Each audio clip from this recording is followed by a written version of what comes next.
Hey everyone.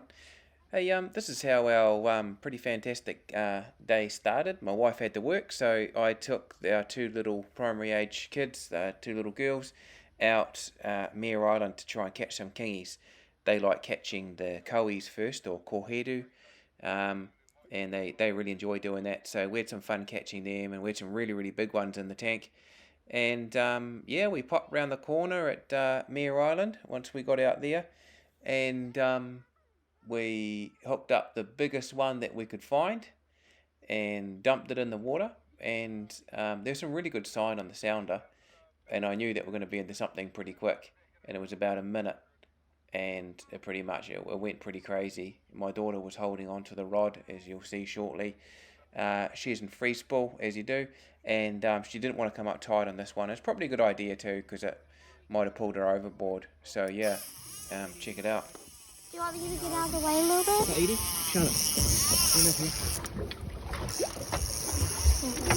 There's something little on it. Is it?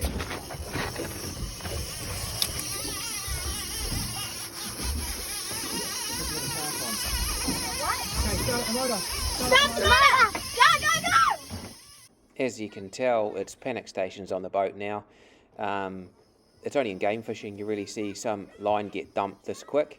And when you've only got 300 metres, I was getting a bit worried pretty quickly because, I was down to half a spool, then about a quarter of a spool. And I was looking down and then I ran out of drag, you can see there. The reel was just stunk like a burnt clutch. So anyway, we had no more drag left, so we had to chase it down. So that was the next mission, chasing down this fish, trying to get some line back with our fingers crossed. Yep. A little bit more towards the island. Okay, about here we've got our drag back again. It's cooled down, and we've got mega stopping power again. So yeah, all the load was back on, and my daughter, she was driving the boat and just keeping a really good pace. Sometimes I had to go quite fast, almost up on the plane, to try and get some line back at the start. You can actually see the koi work up in the background there. Anyway, yeah, so she did a wicked job, and it's a real team effort when you have a fish that you're sort of a little bit undergunned for. And yeah, it was just awesome having her doing her job, and would have actually shown up a lot of guys that would have got a bit panicky and probably lost the fish because their driving skills. Anyway, yeah, check it out. Signature. Can you go towards where the line's going? I don't know what I got here, girls, but it's not a kingy. It's not. No. Bigger?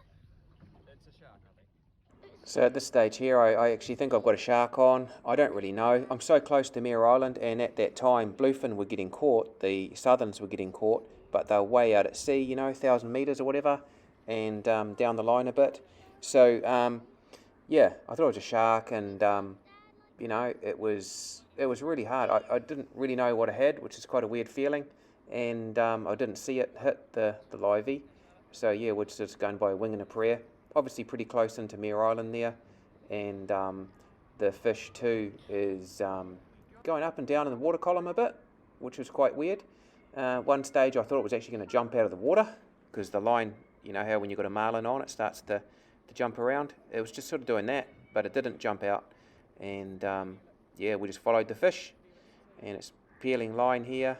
It didn't give up. It's a pretty good rumbler, this fish. So yeah, I was into something pretty big. That's what I was thinking at the time. I'm so scared. Towards the island? You might be wondering what sort of hook and gear I'm using. I'm using a Mustard Demon Circle hook, 8-bar O. I reckon they're about perfect for kingies. That's what I reckon anyway. Everyone's got their own buzz. But that's what I use. They're perfect. And I've got 130 pound leader is what I use when I do live baiting. 130 pound Viravas leader. It's quite expensive, but mate, hey, why not spend a bit more and get some good stuff. It ties really nicely, and it's really, I usually use it for casting leader, but anyway, there you go. So yeah, there's a lot of conversation on the boat, and a lot of chatter. So yeah, sorry about that if with all the stuff in the background, but anyway, you get a bit of an idea. You're taking kids out, there's going to be lots of excitement, and it's actually quite refreshing. So anyway, here we're above the fish, I'm above the fish, and I'm getting some line back. It's quite precious, and I was thinking I was going pretty well. Think, oh yeah, I've got it under control. That's all good. So I had, a good sort of 5 minutes of just slowly getting some line back, and it's sitting in the current a little bit, so it came up, you know, pretty tight, and then you get some more line. So I think, oh, okay, that's pretty cool. So I was enjoying that while it lasted, but yeah, things changed again, and yeah, we'll just keep on rolling the video. When I hug her, she would help me to relax. If you could, if you Get away from the edge.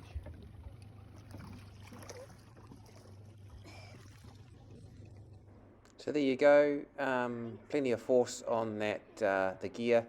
It's really, really good gear, so totally stoked with it, so comfortable and awesome to use. Got all the drag back, so it's around about 13, 14 kilo full drag on one of these reels. And it's just yeah, going really, really well. That's with a full spool, by the way, all you reel geeks out there. It's got to be a full spool. Obviously you get more than that when it's down in the spool. But yeah, it's just doing its thing here. Bit of stalemate and getting pretty tired arms by here. Yeah, it's pretty hard work, but yeah, it's all good. By the way, I had to go without a gimbal belt, so I've got my padded undies on there. Yeah, I couldn't really give that fish any excuses. So I was really, really hot too with my jumper on. I want to take off the life jacket and jumper and get myself more comfortable, but I couldn't. I couldn't give the rod to the girls. It'd either pull them overboard or I'd lose heaps and heaps of line again. So I just staunched it out. And they gave me some drinks too, which is really nice. And I was just staunching it out here. I was pretty much maxed out with my physical strength. Once you've been doing this for that amount of time, you start getting quite tired. Yeah, so pretty close to me. A beautiful day out there. Totally stoked with the day. It's just nice and flat. And yeah, we're doing our thing. So we'll just keep on going. really? Oh yeah, that is huge. Alright, this is the first time that we actually get to see the fish. And yeah, it's a pretty exciting time. Up until now, I've got no clue what it is. So here you go. This is it.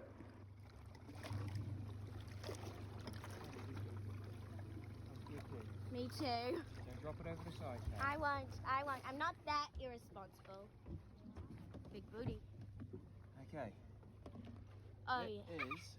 It's a kingfish. Nah. It's a marlin. Dad, hurry. It's a marlin. It's a marlin. Whoa. I think this is a bluefin tuna. Bluefin tuna? Yep. You never catch the tuna. This is a bluefin tuna, I think, girls. Okay, let's see Wait. Okay, here we go. Let's get it in. Okay, just a quick mention about the rod. It's a Jigstar Phantom. I definitely recommend them, especially for this sort of fishing where you've got something that's got plenty of grunt. You have to have that lifting power. It's not until you have a rod that doesn't have lifting power that you know sort of what I'm talking about. But these things here are ridiculously awesome. Totally, like, you know, I rate them right up there with some of the best rods around. Just ridiculous. So the lifting power was just next level. I can keep this thing under control. It's like a 100 kilo fish, so there you go. Never mind. It is a tuna. It is a tuna. So I thought I had the fish under control pretty well, but nah, it's got heaps of grunt left in it. So yeah, you can hear this thing just stripping line again. Charlotte, please try not to hit that. Another boat came over, Do we need someone? Do we need to help, Dad? and we Whoa. unfortunately, no one from their boat could come onto our boat to give us a hand with the last bit. So, but no, they gave us a hand in the end to we put the fish onto their boat and then back into ours. Cut a long story short, but yeah, this fish has still got lots of life left in it yet. At this part of the fight, this is where it'd be a classic time to lose a fish. As you can see, we're right up to the leader. It's going under the boat, and even before that was doing big circles under the boat like these things do. They're notorious for. So we had to pull up the outboard, lift it right, turn it off, pull the motor right up, and I was being real careful that the line didn't go anywhere near the transducer. So had to put the rod right in the water so it would swim, because it's just about on the surface. But yeah, now I'm thinking about how to get this thing on board. It had surprising amount of life left in it too. It doesn't look like it here, But I was still pretty worried about things because I was so, I was a bit short of manpower or person power, whatever you're supposed to say these days. So anyway, here's me. I give the rod to my daughter and back the drag off for the first time, and I went in for the kill with the gaff. So yeah, here you go. Whoa.